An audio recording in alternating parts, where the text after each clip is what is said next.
வணக்கம். திசைகளின் 10 மணி செய்திகள். டாக்டர் சிந்துமதி இறப்பிற்கான மர்மம் என்ன?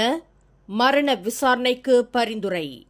2 ஆண்டுகளுக்கு முன்பு பட்டாலிங் ஜெயாவில் தாம் தங்கியிருந்த ஆடம்பர அடுக்குமாடி வீட்டில் இறந்து கிடந்த ஒரு மருத்துவரான 35 வயது டாக்டர் சிந்துமதி முத்துசாமியின் மரணத்தில் புதைந்துள்ள மர்மங்களை விளக்குவதற்கு மரண விசாரணைக்கு போலீசார் பரிந்துரை செய்துள்ளனர்.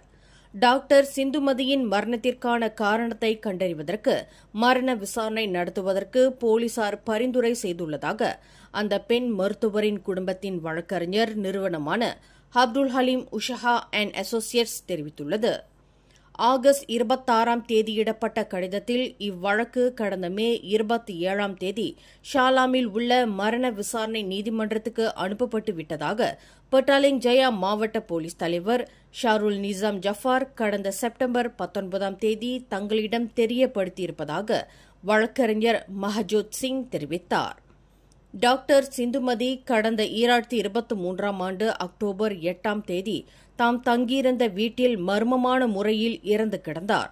அவரின் மரணம் தொடர்பான விசாரணையில் இதுவரையில் எந்தவொரு முடிவும் கண்டறியப்படாதது அவரின் குடும்பத்திற்கு அச்சத்தை ஏற்படுத்தி வருகிறது. இந்நிலையில் டாக்டர் சிந்துமதி இறப்பு தொடர்பில் விரைவில் மரண விசாரணை நடைபெறுமானால் அவரின் இறப்பில் புதைந்திருக்கும் மர்மங்கள் விலகலாம் என்று எதிர்பார்க்கப்படுவதாக வழக்கறிஞர் மஹஜோத் சிங் குறிப்பிட்டார். டாக்டர் சிந்துமதியின் உடலில் பிரேத பரிசோதனை மேற்கொண்ட மருத்துவர்களின் அறிக்கைகளில் முரண்பாடுகள் இருந்ததைத் தொடர்ந்து மரண விசாரணையை தொடங்குவதற்கு அடிப்படையாக அமைந்துள்ளது என்று மஹஜோத் சிங் தெரிவித்தார். முந்தைய பிரேத பரிசோதனை அறிக்கையில் டாக்டர் சிந்துமதியின் இறப்புக்காக காரணம் அஸ்பிக்சியா வாயு மற்றும் வாயுக்குள் உள்ளிழுக்கப்பட்ட பிளாஸ்டிக் பைகளால் மரணம் சம்பவிக்கப்பட்டுள்ளது என்று தெரிவிக்கப்பட்டுள்ளது. இருப்பினும் கடந்த செப்டம்பர் 3ஆம் தேதி சட்டத்துறை தலைவர் டுசுகி மொக்தாருக்கு எழுதப்பட்ட கடிதத்தில் டாக்டர் சிந்துமதியின் மரணம் சந்தேகத்திற்கிடமான சூழ்நிலையில் நிகழ்ந்துள்ளது என்றும் அவரின் மரணம் இயற்கையானது அல்ல என்றும் சவ பரிசோதனை நிபுணர் மரண சான்றிதழை வழங்கியுள்ளார். டாக்டர் சிந்துமதியின் மரணம் தொடர்பில் பல்வேறு சந்தேகங்களை முன்னிறுத்தி அவரின் குடும்பத்தினர் இதுவரையில் 28 போலீஸ் புகார்களை செய்துள்ளனர். எனினும் விசாரணையின் முடிவு என்ன ஆனது என்று குடும்ப உறுப்பினர்கள் கேள்வி எழுப்பி வருகின்றனர்.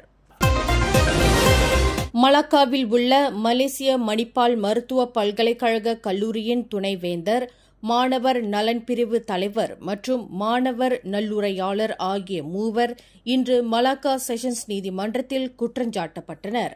கடந்த ஜூன் மாதம் அந்த பல்கலைக்கழக கல்லூரியைச் சேர்ந்த மாணவர் ஒருவருக்கு எதிராக பொய்யான தகவலை பகிர்ந்ததாக அதன் துணைவேந்தரான 63 வயது ஜி ஜெயக்குமார், மாணவர் நலன் பிரிவு தலைவர் 40 வயது கே தாட்சாயினி மற்றும் மாணவர் நல்லுரையாளரான 26 வயது ஜே லாவண்யா ஆகிய 3 நீதிபதி ரொஹாத்துல் அக்மர் அப்துல்லா முன்னிலையில் நிறுத்தப்பட்டு குற்றச்சாட்டு வாசிக்கப்பட்டது. 23 வயது மாணவருக்கு எதிராக பொய்யான தகவலை பதிவேற்றம் செய்த தாட்சாயினின் செயலுக்கு ஜெயக்குமாரும் லாவண்யாவும் உடந்தையாக இருந்ததாக குற்றச்சாட்டில் தெரிவிக்கப்பட்டது. மலேசிய மணிப்பால் மருத்துவக் கல்லூரியின் மாணவர் நிர்வகிப்புக்குரிய அதிகாரத்துவ மின்னஞ்சல் கட்டமைப்பை பயன்படுத்தி அந்த 3 இந்த விஷம செயலில் ஈடுபட்டுள்ளனர் என்று நீதிமன்றத்தில் தெரிவிக்கப்பட்டது. குற்றவாளி என்று நிரூபிக்கப்பட்டால் ஓராண்டு சிறை அல்லது 50,000 ரிங்கெட் அபராதம் அல்லது இரண்டுமே விதிக்க வகை செய்யும் குற்றவியல் சட்டத்தின் கீழ் அந்த 3 குற்றச்சாட்டை எதிர்நோக்கியுள்ளனர். பூடி 95 திட்டத்தின் கீழ் பெட்ரோல் ரான் 95 எரிபொருள் லிட்டருக்கு 1 ரிங்கெட் 99 காசுக்கு வரும் செப்டம்பர் 30ஆம் தேதி முதல் விற்பனை செய்யப்படவிருக்கும் வேளையில் வாகனமோட்டும் லைசன்ஸ் காலாவதியான 24 லட்சம் பேர் அந்த பெட்ரோலை பெறுவதற்கு தகுதி இழந்துள்ளனர். இந்த 24 லட்சம் பேர் 3 ஆண்டுகளுக்கு மேலாக தங்களின் வாகனமோட்டும் லைசன்ஸை புதுப்பிக்காததால் அவர்கள் மலிவான விலையில் கிடைக்கக்கூடிய பெட்ரோல் ரான் 95 எரிபொருளை வாங்க இயலாது என்று போக்குவரத்து அமைச்சர் ஆந்தனி லாக் தெரிவித்தார். எனினும் லைசன்ஸ் காலாவதியாகி 3 ஆண்டுகளுக்கு மேற்போகாமல் இருக்கும் 15 லட்சம் பேர் அவ்வகை பெட்ரோலை பெறுவதற்கு தகுதி பெற்றுள்ளனர் என்று ஆந்தனி லாக் விளக்கினார். சிங்கப்பூரில் போதைப் பொருளை கடத்தியதற்காக ஒரு மலேசிய பிரஜையான தட்சிணாமூர்த்தி காத்தையாவிற்கு நாளை செப்டம்பர் 25ஆம் தேதி வியாழக்கிழமை வைகறை நேரத்தில் சாங்கி சிறைச்சாலையில் தூக்கு தண்டனை நிறைவேற்றப்படவிருக்கிறது. தனது தூக்கு தண்டனையை நிறுத்தி வைக்கும்படி 39 வயதுடைய தட்சிணாமூர்த்தி பயன்படுத்திய அனைத்து சட்ட அம்சங்கள் மீதான மேல்முறையீடுகளும் நிராகரிக்கப்பட்டதைத் தொடர்ந்து அவரின் தூக்கு தண்டனை நிறைவேற்றம் உறுதி செய்யப்பட்டது. தட்சிணாமூர்த்தியை அவரின் குடும்ப உறுப்பினர்கள் ஆக கடைசியாக பார்ப்பதற்கு ஏதுவாக வருகையாளர் நேர காலக்கெடுவை இன்று செப்டம்பர் 24ஆம் தேதி மதியம் வரை சிங்கப்பூர் சாங்கி சிறைச்சாலை வாரியம் நீட்டித்திருந்தது. தூக்கு தண்டனை நிறைவேற்றியதற்கு பிறகு நாளை வியாழக்கிழமை தட்சிணாமூர்த்தியின் பிரேதத்தை கோருவதற்கு அவரின் குடும்ப உறுப்பினர்கள் தற்போது சிங்கப்பூரில் இருப்பதாக அறியப்படுகிறது. கடந்த 2011ஆம் ஆண்டு ஜனவரியில் மலேசியாவில் இருந்து சிங்கப்பூருக்கு உட்லேண்ட் சோதனை சாவடி வழியாக கிட்டத்தட்ட 45 கிராம் ஹெரோயின் போதைப்பொருளை கடத்தியதற்காக தட்சிணாமூர்த்தி சிங்கப்பூர் போலீசாரால் கைது செய்யப்பட்டார்.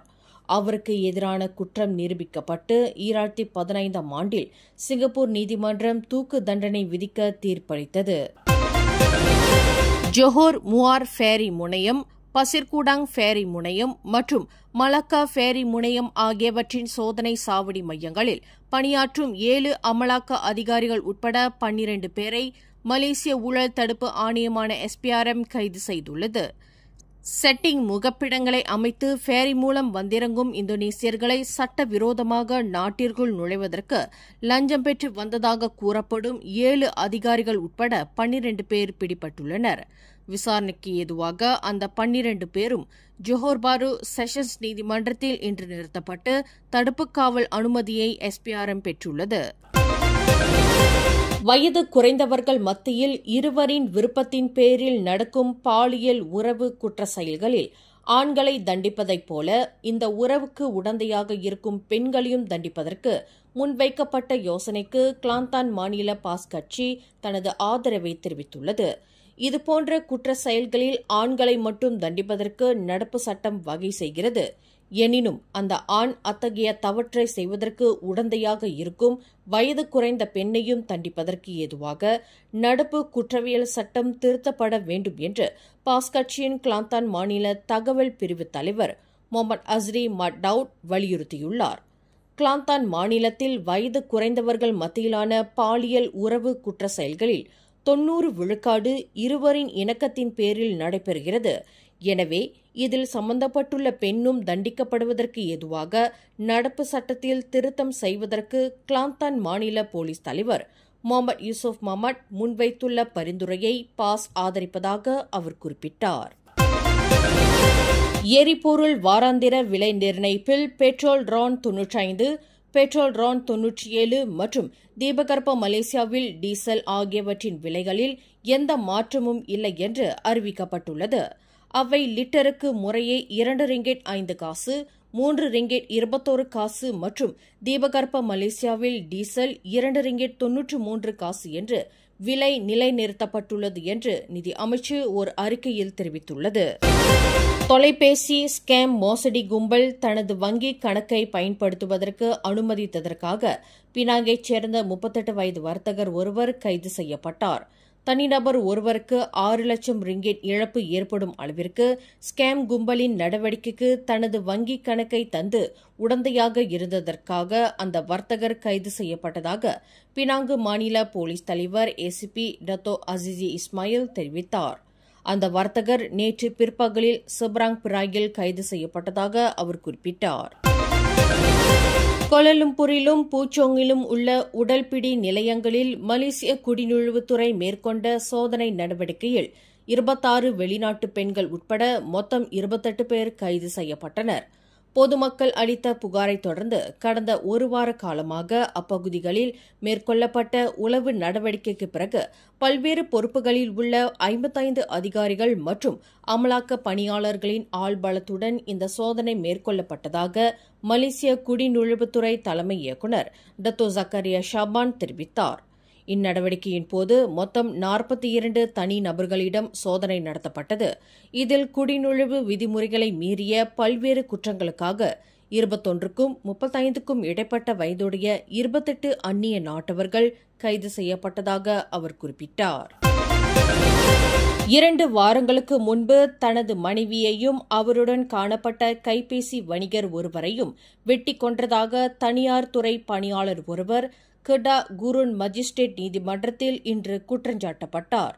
30 வயது ஷேட் அல் இக்பால் ஷேட் ஷஹருடின் என்ற அந்த நபர் மஜிஸ்ட்ரேட் அனி சுரையா ஹமட் முன்னிலையில் நிறுத்தப்பட்டு குற்றச்சாட்டு வாசிக்கப்பட்டது. அந்த நபர் கடந்த செப்டம்பர் 11ஆம் தேதி இரவு 9 மணி அளவில் கெடா யான் மாவட்டம் குவார் செம்படா தாமன் நோனாவில் ஒரு வீட்டின் முன்புறம் 28 வயதுடைய தனது மனைவியையும் 30 வயது ஆடவரையும் வெட்டிக் கொன்றதாக நீதிமன்றத்தில் தெரிவிக்கப்பட்டது.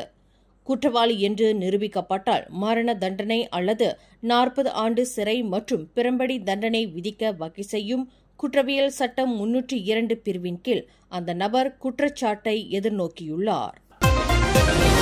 வயது குறைந்த தனது மைத்துனியை பாலியல் பலாத்காரம் புரிந்ததாக ஆடவர் ஒருவர் ஜோஹர் பாரு செஷன்ஸ் நீதிமன்றத்தில் இன்று குற்றஞ்சாட்டப்பட்டார்.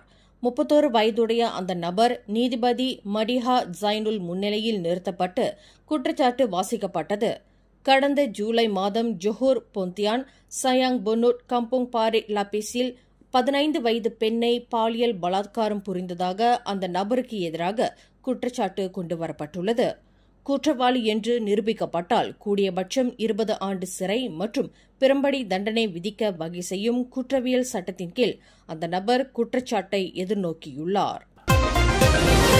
தாய்லாந்து தலைநகர் பாங்காக்கில் ஒரு பெரிய சாலை இடிந்து விழுந்ததற்கான காரணம் குறித்து அவசர விசாரணைக்கு அந்நாட்டு பிரதமரும் உள்துறை அமைச்சருமான அனுதின் சான் விராக்குல் உத்தரவிட்டுள்ளார்.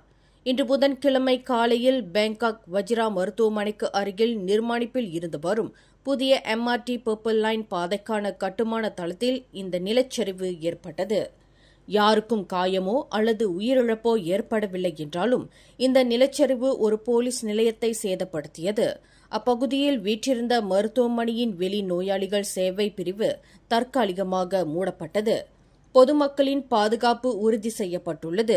எந்த காயமோ அல்லது உயிரிழப்போ ஏற்படவில்லை என்று சம்பவம் நிகழ்ந்த இடத்தை பார்வையிட்ட பிறகு பிரதமர் அனுதின் செய்தியாளர்களிடம் இதனை தெரிவித்தார்.